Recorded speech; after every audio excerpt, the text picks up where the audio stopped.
Assalamualaikum Bu Helmi. Waalaikumsalam, Pak. Gimana kabarnya hari ini? Alhamdulillah baik. Alhamdulillah baik. Jadi pada hari ini saya ingin membicarakan percakapan pra-observasi.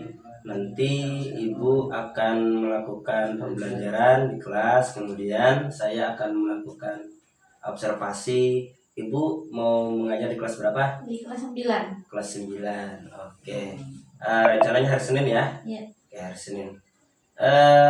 Tujuan daripada percakapan pra-observasi ini yaitu untuk mempersiapkan nanti ketika Ibu melakukan pembelajaran di kelas. Jadi apa-apa yang perlu disiapkan supaya lebih matang lagi. Kemudian ada beberapa hal yang ingin saya tanyakan, boleh? Boleh, Pak. Oke, siap. Pertanyaan pertama, kalau boleh tahu, apa tujuan nanti dari pembelajaran yang ingin Ibu capai ketika pembelajaran di kelas? Nah, jadi untuk tujuan pembelajaran di kelas 9 ini yang pertama itu supaya siswa itu dapat mengetahui apa itu dinamika perubahan sosial dan dampaknya terhadap kehidupan masyarakat. Dan yang kedua yaitu siswa dapat membedakan antara modernisasi dan globalisasi. Oke, jadi ada dua tujuan pembelajaran yang ingin dicapai ya? Iya. Oke, pertanyaan selanjutnya, area pengembangan apa yang hendak Ibu capai dalam pembelajaran nanti? Yang ingin saya capai yaitu yang pertama mengembangkan kemampuan intelektual siswa dengan cara menyampaikan materi dengan nada yang jelas dan mudah dipahami oleh siswa. Dan yang kedua yaitu mengembangkan kemampuan sosial emosional dalam menghadapi siswa yang memiliki keberagaman kemampuan yang berbeda. Oke, berarti sesuai dengan karakter masing-masing siswa ya? Iya. Oke, wah materinya cukup menarik. Metode apa nih kira-kira yang akan Ibu gunakan ketika pembelajaran nanti? Strateginya, Pak? Ya, boleh. Strategi yang dipersiapkan itu yang pertama saya menyiapkan perangkat pembelajaran yang lengkap. Terus yang kedua memberikan contoh nyata agar siswa dapat menyelesaikan masalah yang berkaitan tentang materi yang akan dibahas yaitu tentang manusia dan perubahan. Dan yang ketiga yaitu menyiapkan LKPD yang sesuai dengan kebutuhan siswa. Oke, jadi ada LKPD-nya ya. Iya. Oke. Kemudian berkaitan dengan penilaian, mungkin penilaian seperti apa yang akan Ibu lakukan? Kayaknya penilaiannya itu dari LKPD ini kan, kalau LKPD ini formatif, Pak, kayaknya. Ya, penilaian formatif. Ya. Untuk penilaian sikapnya Ibu, mungkin ada ininya. Kalau penilaian sikap tuh mungkin dari sikapnya, dari kemampuannya sama gotong royongnya, Pak. Oke. Bekerja sama. Terima kasih, itu aja mungkin percakapan pra-observasi kita. Nanti hari Senin insya Allah saya akan berada di kelas untuk mengobservasi Ibu mengajar di kelas. Demikian dari saya, terima kasih. Assalamualaikum warahmatullahi wabarakatuh.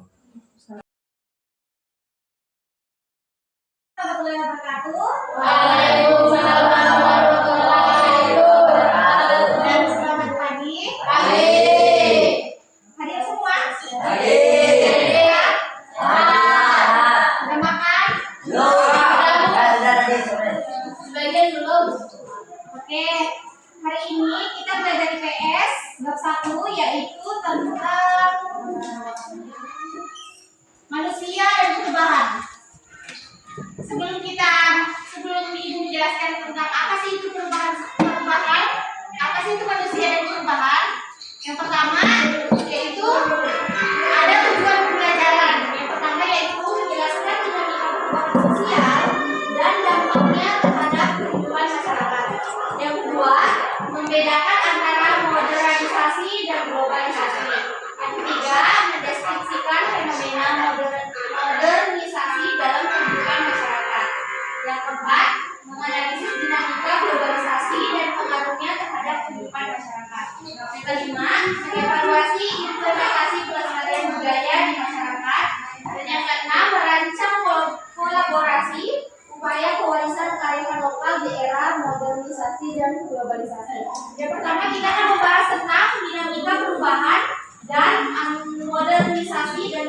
evaluasi. Sebelum Ibu lanjut, Ibu mau bertanya dulu, apa sih itu perubahan sosial? Siapa yang bisa jawab? Perubahan sosial adalah perubahan yang terjadi pada berbagai aspek dalam kehidupan masyarakat. Perubahan yang paling jelas dapat dilihat dari perkembangan fisik, akan tetapi selanjutnya tentu ada banyak perubahan baik seperti kebiasaan sehari-hari, interaksi, pola pikir dan sebagainya. Ya, terima kasih Najara. Nah, itu jawaban dari Najara tadi tentang apa itu perubahan sosial. Jadi, setiap manusia itu pasti mengalami perubahan. Ya. Selanjutnya, pertanyaan kedua ada yang bisa jawab? Bagaimana masyarakat Indonesia mengalami perubahan? Farel?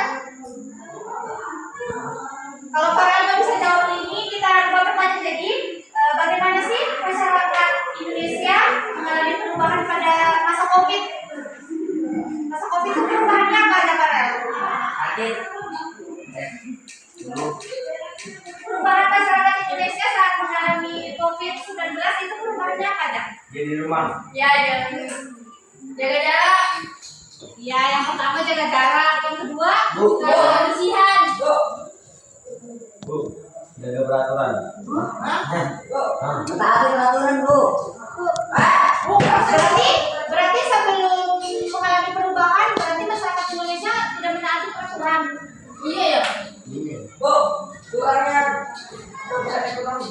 Iya, kurangnya pertambahan ekonomi. Ada lagi? Mas Bu, Mayani, kurang tepat yang lain? Ada lagi? Nah, jadi di sini kan bagaimana masyarakat Indonesia mengalami perubahan. Nah, kita ambil dari terus kalau misalnya belanja atau apa-apa itu biasanya lewat online, apa-apa online. Karena kita dibatasi untuk berinteraksi sama orang, itu kan mau perubahan. Karena yang sebelumnya kita bertatap muka, jadi hanya HP, Media sosial. media sosial.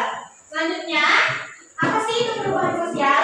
Nah, perubahan sosial merupakan suatu proses pergeseran struktur atau tatanan di dalam masyarakat yang meliputi pola pikir yang lebih inovatif, sikap serta kehidupan sosialnya untuk mendapatkan kehidupan yang lebih bermartabat. Jadi setiap orang itu melakukan perubahan sosial, tapi perubahan itu mengacu ke hal-hal yang positif. Oke. Selanjutnya yaitu bentuk dan contoh perubahan sosial. Perubahan berdasarkan waktu. Perubahan berdasarkan waktu itu ada evolusi dan revolusi. Kalau evolusi sendiri itu perubahan yang apa? Kalau evolusi apa? Lambat. Iya. Revolusi itu perubahan yang lambat. Misal Najala tinggal di Grogol. Najala tuh misalnya tahunnya cuma bahasa Banjar. Tapi karena dia tinggal di Grogol, jadi Najala tuh harus bisa Bahasa ya mungkin bisa bahasa Pasen, terus bisa bahasa Indonesia yang lebih lancar. Karena kalau misalnya kita di tempat orang itu tuh kita membutuhkan waktu untuk bisa beradaptasi dengan lingkungannya, dengan masyarakatnya. Terus revolusi itu perubahan secara cepat, ya, secara cepat. Nah yang B, perubahan berdasarkan cakupan. Perubahan berdasarkan cakupan itu terbagi menjadi dua, ada perubahan kecil dan perubahan besar. Kalau perubahan kecil itu misalnya kayak di desa Sekuan. Di desa Sekuan ini kan kita tuh meskipun satu desa tapi jarang ketemu. Ada yang teladan lah, ada yang kerja lah. Tapi karena adanya dibangun pasar, jadi pasti warga-warga desa tuh ketemu. Ya. Yang awalnya gak ketemu jadi ketemu. Nah itu perubahan kecil. Kalau misalnya perubahan besar itu seperti kalau misalnya di desa ini tuh melakukan pembangunan yang besar, itu perubahan besar. Selanjutnya yaitu perubahan berdasarkan perencanaan. Perubahan berdasarkan perencanaan itu ada perubahan yang direncanakan dan perubahan yang tidak direncanakan. Perubahan yang direncanakan tuh misal Farel, nanti sore aku mau sholat, itu sudah direncanakan kan? Nanti sore aku mau makan ini, nanti sore aku mau jalan sama ini, itu perubahan yang direncanakan. Sedangkan perubahan yang tidak direncanakan, misalnya di desa ini tiba-tiba longsor, semisal ya, misal di desa ini tiba tiba-tiba longsor. Kalau misalnya terjadi longsor atau terjadi bencana alam, itu termasuk perubahan yang direncanakan karena tatanan kehidupan pasti berubah kan? Nah, sebenarnya yaitu perubahan berdasarkan arah perkembangan. Perubahan berdasarkan arah perkembangan ini terbagi menjadi dua, ada perubahan progres dan perubahan regres. Kalau perubahan progres itu perubahan yang selalu maju ke depan.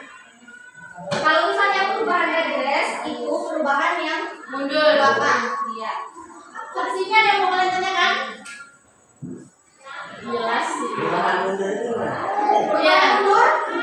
Nah, perubahan mundur itu misal Farel disuruh mengerjakan sesuatu terus ditanya gimana hasilnya, belum, mungkin minggu depan. Nanti pas minggu depan ditanya lagi, sudahkah? Belum. Apalagi itu ditanya tugas. Farel sudahkah tugasnya? Belum bu. Nanti kalau ditanya lagi besoknya, Farel tugasnya dikumpulkan, kamu ketinggalan. Nah, itu perubahan yang mundur ke belakang. Nah, sampai sekarang tugasnya gitu. Habis ini ada yang mau kalian tanyakan? Jangan tersinggung ya. Aku sudah menyinggung loh. Yang ketiga yaitu penyebab perubahan sosial. Penyebab perubahan sosial yang pertama ada faktor internal. Faktor internal yaitu perkembangan jumlah penduduk. Jadi Indonesia ini tuh termasuk wilayah yang padat penduduk. Dari Sabang sampai Merauke, penduduk itu paling banyak itu di Pulau Jawa. Ya Kalimantan juga, cuman paling banyak itu di Pulau Jawa. Karena di Pulau Jawa itu termasuk mungkin mata pencariannya lebih banyak. Ini juga. Cuman kalau misalnya jumlah penduduknya banyak, otomatis wilayah itu harus menyediakan lapangan kerja yang luas, yang banyak. Kalau misalnya tidak, akan terjadi Pengangguran. Kayak di Indonesia. Iya, ini dekat jauh. Iya jauh di Indonesia. Terus yang kedua, munculnya penemuan baru. Munculnya penemuan baru. Nah, penemuan baru ini misalnya yang dulunya tenaga yang bisa dilakukan oleh manusia sekarang sudah digantikan oleh robot, oleh elektronik, mesin. Nah, dulunya kan membaca sawah itu bisa sendiri gitu lah orang, sekarang bisa pakai mesin. Pakai sapu juga. Tuh ya. Terus kan juga misalnya munculnya penemuan baru ini misalnya rumah yang dulunya bersih-bersih itu bisa dilakukan oleh manusia, sekarang pakai alat ini bisa, ya kan? Selanjutnya yaitu terjadinya konflik dalam masyarakat. Nah, terjadi konflik dalam masyarakat itu konfliknya dua, vertikal dan horizontal. Kalau vertikal itu konfliknya misalnya guru sama murid, itu vertikal dari rendah ke atas. Kalau misalnya konflik horizontal itu misalnya murid dengan murid, dari organisasi ke organisasi atau dari masyarakat ke masyarakat. Terus faktor eksternal. Faktor eksternal itu yang pertama interaksi dengan lingkungan alam. Yang kedua interaksi dengan budaya masyarakat lain. Sampai sini ada yang mau kalian tanyakan? Ada? Tunggu. Ada yang mau tanyakan? Tidak. Interaksi dengan budaya masyarakat lain itu gimana Bu? Interaksi dengan budaya masyarakat lain, misalnya budaya kita kan Indonesia, ya budaya kita Indonesia. Tapi kita lebih menganut ke budaya lain, kayak budaya orang Barat. Jadi kita tuh kayak lupa gitu nah kebudayaan kita sendiri. Sampai sini ada yang mau ditanyakan, Bu? Interaksi dengan lingkungan alam. Interaksi dengan lingkungan alam ini kita harus menyayangi alam. Misal kalian menebang pohon, kalau menebang pohon itu pohonnya harus ditanam kembali dengan cara reboisasi. Karena kalau misalnya kita menebang pohon itu butuh berpuluh-puluh tahun untuk pohon itu bisa besar seperti semula. Nah, jadi sayangi lingkungan, maka lingkungan akan memberikan yang terbaik untuk kalian. Nah,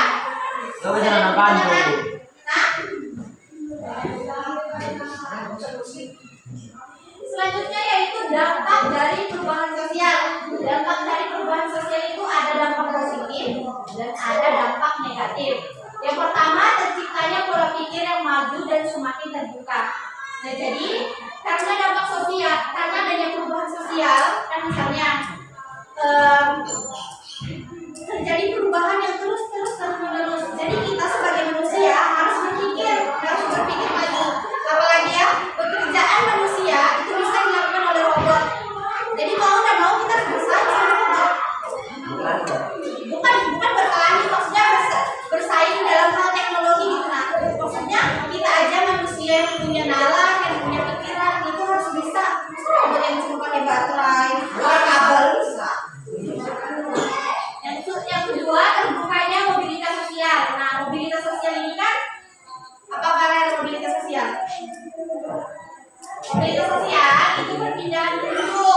ya kan? Terus yang ketiga, meningkatnya pengakuan hak asasi manusia. Jadi manusia itu punya hak-haknya, hak untuk berpendapat, hak akan kebebasan, pokoknya semua ada peraturannya. Itu namanya hak asasi manusia. Seperti kalian, kan anak di rumah, jadi kalian punya hak untuk mendapatkan makanan, hak untuk bersekolah, itu kan menjawab orang tua kalian. Tapi dengan cara tidak memaksa. Terus yang dampak negatifnya terjadi kesenjangan sosial. Yang kedua, munculnya perilaku negatif di masyarakat. Terjadi kesenjangan sosial ini misalnya antara si orang berada sama tidak. Itu kesenjangan sosial namanya. Kalau misalnya munculnya perilaku negatif di masyarakat, ya kayak suka mencuri, suka membuli orang, itu munculnya perilaku negatif di masyarakat. Sampai sini ada yang mau kalian tanyakan? Tidak ada? Lagi Bu. Kita lanjut ya. Yang selanjutnya, apa pengertian dan ciri-ciri modernisasi? Ada yang tahu modernisasi itu apa? Modernisasi. Udah tahu Bu? Modernisasi berasal dari bahasa Latin. Itu ada sih. Modernisasi. Nah, modernisasi berasal dari bahasa Latin modernus yang merupakan gabungan dari kata modo dan ns. Modo berarti cara, sementara ernus berarti masa kini. Dalam kata modernisasi juga ada penambahan kata isasi yang berarti proses. Jadi dapat disimpulkan jika modernisasi adalah sebuah proses menuju cara-cara masa kini. Ya, jadi orang-orang yang melakukan modernisasi itu adalah sebuah cara mereka menuju masa kini. Kayak misalnya kalian dari masa lalu melakukan modernisasi untuk sampai ke masa kini. Nah, kehidupan masyarakat Indonesia menyambut era modernisasi. Yang pertama yaitu mode pakaian. Sekarang kan dulu orang tuh kalau misalnya pakai baju, pakai kain tertutup. Sekarang kan adanya pengaruh orang barat, pakai baju yang segini, yang udelnya kelihatan. Bisa nggak boleh gitu? Itu tidak boleh sebenarnya. Itu buat apa Bu? Tapi itu yang namanya tuh kayak, nah ininya perubahan yang paling kasat mata terjadi di bidang mode pakaian pada masa kini. Masyarakat Indonesia mulai mengikuti mode pakaian dunia secara luas, melebihi masa-masa sebelumnya. Nah, jadi misalnya Farel yang dulunya ke sekarang tuh cowok-cowok tuh lagi tren-tren tuh pakai baju hem, nggak tahu kamu baju hem yang kotak-kotak itu nggak tahu. Terus yang kedua industri dan bidang pekerjaan. Nah, yang dulu kan di kota tuh sekarang tuh munculnya tuh pabrik-pabrik di bidang tekstil, otomotif, teknologi. Nah, kalau misalnya di desa orang-orang tuh lebih menekankan pada ya kalau misalnya petani kan lebih apa ya, alat-alatnya gitu. Nah, sistem pertaniannya tuh lebih bagus, misalnya untuk bajak sawah pakai mesin, ya kan? Untuk ya itu apa namanya? Ya untuk itu terus pendidikan. Nah, masa modernisasi juga ditandai dengan meluasnya akses pendidikan bagi masyarakat. Nah, sekarang tuh sekolah tuh banyak kan, terus kalau misalnya kalian lulus sekolah bisa masuk perguruan tinggi itu banyak, sehingga banyaknya perguruan tinggi sehingga dapat menghasilkan apa? Kalau misalnya menghasilkan apa? Ilmu. Kalau misalnya banyaknya apa? Institut, kampus-kampus, ini tuh menghasilkan anak-anak yang berbakat. Ya, berbakat. Ibu harap kalian menjadi salah satu di antaranya. Selanjutnya yaitu dunia hiburan. Dunia hiburan itu sarana-sarana hiburan modern bermunculan, baik dengan meluasnya bidang entertainment melalui media massa seperti radio dan televisi. Dulu tuh masa-masanya ibu, mungkin bukan masa-masanya ibu, masa-masanya orang dulu tuh yang ada tuh cuma radio, cuma ada suara tanpa ada gambar. Sekarang tuh kan enak ya, ada televisi. Dulu tuh ibu tuh dulu ya masanya kami tuh belum semua rumah tuh belum ada TV-nya. Jadi kami kalau misalnya mau nonton TV di rumah 500 perak, 500 itu nah. Bulan. Oh iya, 500 itu satu Oh, iya. orang. Itu kami tuh dulu nontonnya Teletubbies. Itu bayarnya kan orang. Sampai sepuasnya nonton. Sampai kamu capek, sampai kamu balik, sampai kamu tidur sih dong. Terus yang kedua gaya hidup. Nah, modernisasi yang terjadi di berbagai bidang kemudian mengubah gaya hidup masyarakat, terutama pola konsumsi masyarakat cenderung lebih senang mengkonsumsi produk-produk modern dibanding dengan produk tradisional. Jarang kan sudah orang-orang mau makan kue-kue tradisional. Berlapis. Mereka tuh lebih apalah, kimchi lah, daging lah, iya, nasi lah. FC bu. Ya itulah sudah namanya modernisasi. Sampai cara untuk menuju masa kini. Nah, sampai sini ada yang mau kalian tanyakan? Ada. Selanjutnya yaitu globalisasi. Nah, jadi globalisasi yaitu perkembangan modernisasi. Saat ini dibarengi dengan meluasnya globalisasi.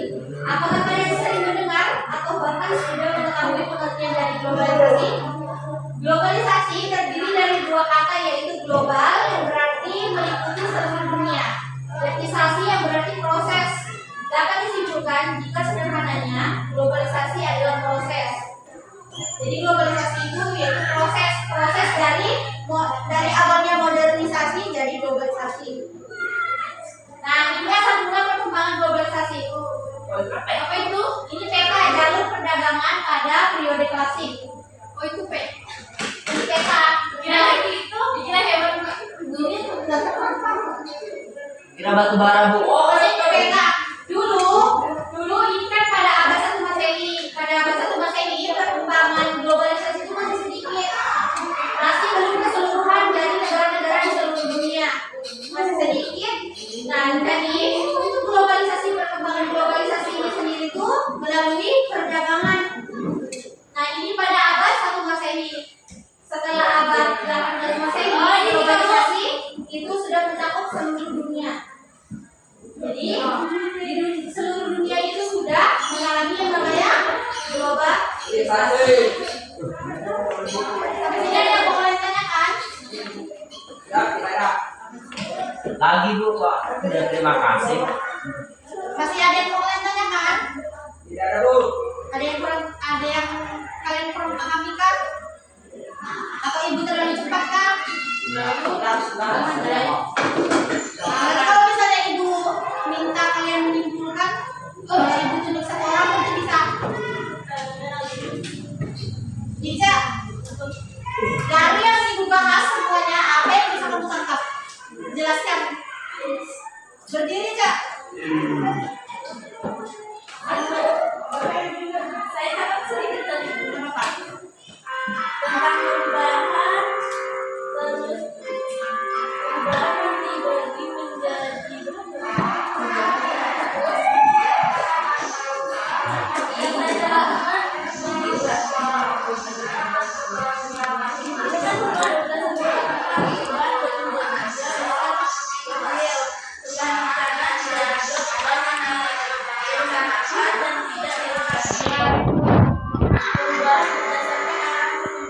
Belum bos itu kan sudah mulai.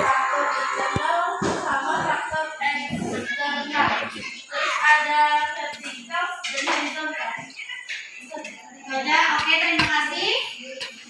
Selanjutnya kan tadi cewek, ibu mau minta dari cowoknya juga. Wen, bacakan inti dari yang dijelaskan tadi. Wen, ada yang kata apa Wen? Intinya dari yang dijelaskan tadi apa yang bisa Wen tangkap?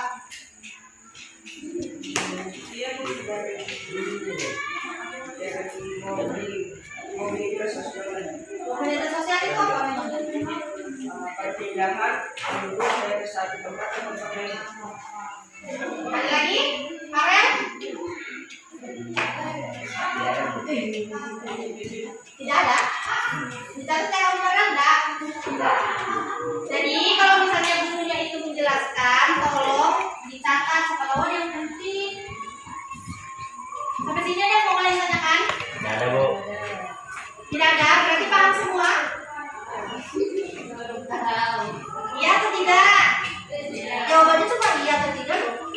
Ya. Setengah. Gak tahu. Ya, setengah.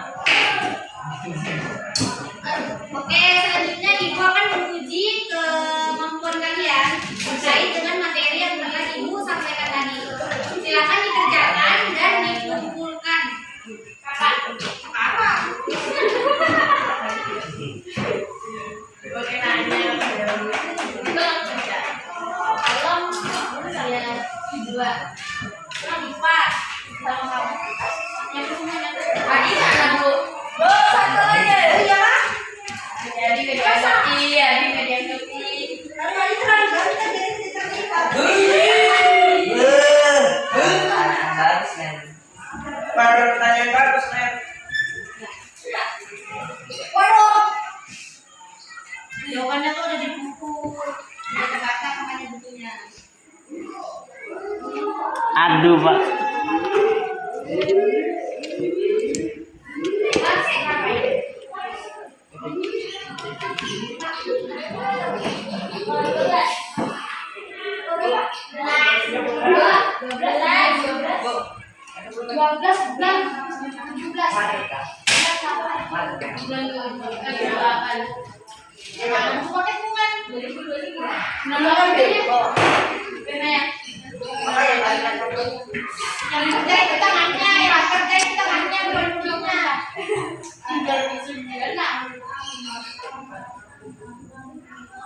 Bu, sekarang tanggal berapa, Bu?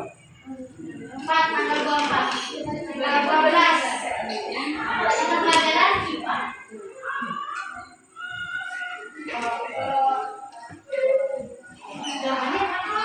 Bu, jawabnya boleh di kertas lain kah? Atau di mana gitu? Di belakangnya boleh. Kalau nggak muat di belakangnya. Belakangnya aja. Jangan lupa ditulis namanya.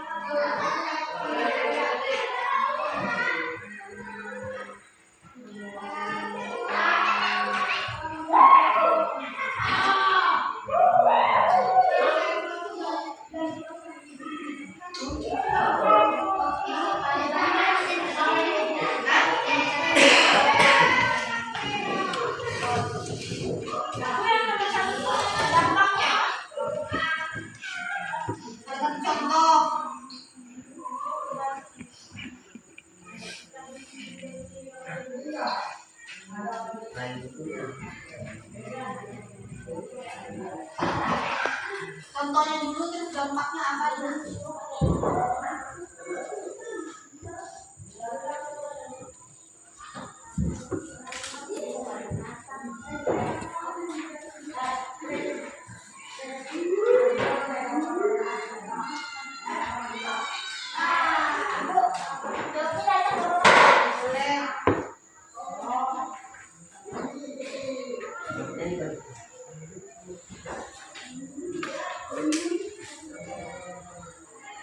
Perhatikan yang soal yang nomor 2. Yang nomor 2 itu kan ada 5. Itu kan yang menentukan yang termaksud kesamaan antara modernisasi dan globalisasi itu yang mana? Misalnya nomor 2, tinggal tulis aja nomor 2. Oke, dipilih aja. Oke. Boleh aja lebih dari 2. Boleh dipilih lebih daripada 2. Daripada 1 boleh. Kalau bisa menunjukkan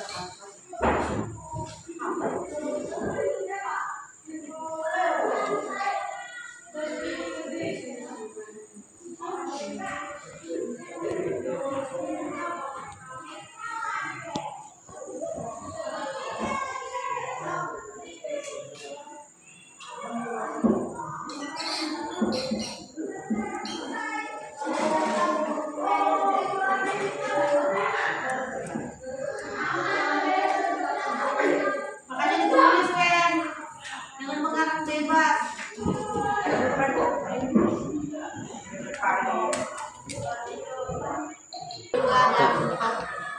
Oh, nanti pilih. kalau satu nggak bisa, Bu. Harus 2. Kamu kalau menurutmu yang cocok cuma 1, pilih 1. Ya udah.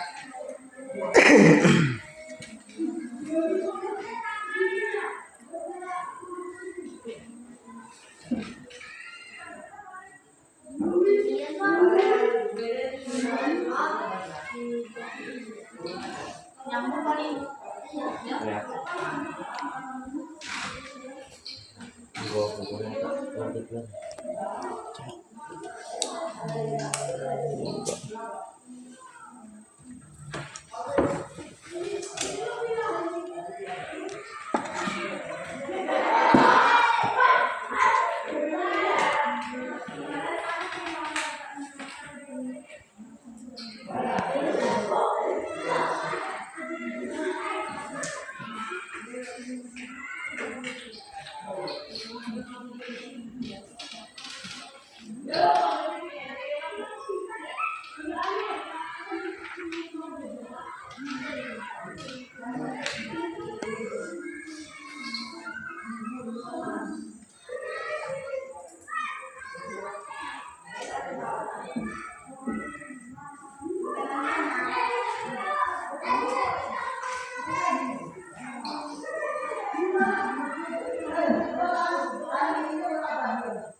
Buku ya. Adik, aku dulu lagi. Dikit lagi. Berapa sama masih? 2 lagi. Dikit lagi. Tuh, mana? Itu. Kamu Apa?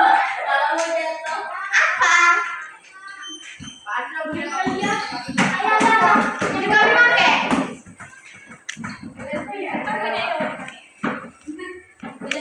Diam aja. sudah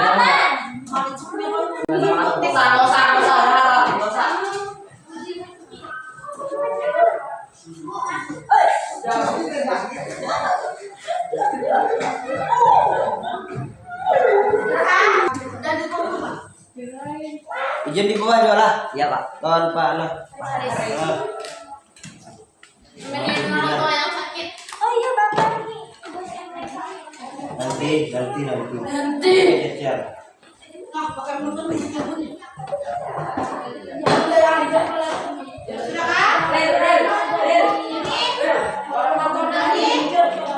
Kecil dulu. Janjian yang lebih ada ini. Oh, paling ini sebenarnya kan kemarin lo bilang ini kayaknya ada tahunnya juga.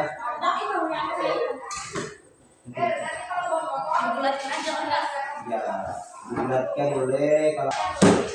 Terima kasih untuk hari ini. Sampai ketemu di pertemuan selanjutnya. Assalamualaikum warahmatullahi wabarakatuh dan selamat pagi. Waalaikumsalam.